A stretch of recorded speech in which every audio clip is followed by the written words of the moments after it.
మీ ఇంట్లో కానీ మీ బంధువుల్లో కానీ మీకు తెలిసిన వాళ్ళు కానీ ఎవరైనా అయ్యప్ప మాల ధరించారా? దానికోసం దర్శన కోసము శబరిమలకు కేరళకు వెళ్తున్నారా? లేదా మీకు తెలిసిన వాళ్ళు ఎవరైనా కేరళ టూర్ వెళ్ళే ఛాన్స్ ఉందా? అయితే ఈ జాగ్రత్త ప్రతి ఇంటికి చేరాలి. ఎందుకంటే కేరళ ప్రభుత్వం ప్రతి ఒక్కరికి ఇచ్చిన జాగ్రత్త ఇది.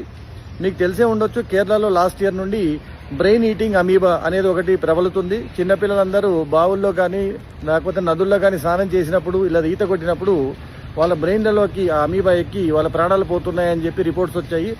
సో ఇప్పుడు శబరిమలకి వెళ్తే మీకు తెలిసే ఉండొచ్చు, వాళ్ళు పంబా నదిలో స్నానం ఆచరించాలి.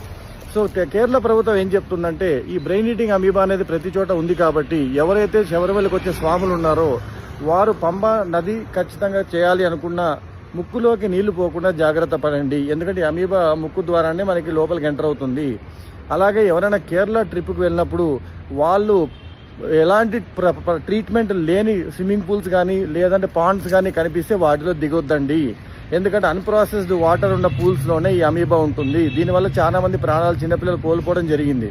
సో ప్రతి ఒక్కరికి పంపించండి. ఎందుకంటే ఈ సీజన్లో చాలా మంది మోస్ట్లీ 2-3 ఇళ్లకు ఒకరన్నా కనీసం శబరిమలకు వెళ్లే స్వాములు ఉంటారు. వాళ్ళందరికీ జాగ్రత్త తెలియాలి.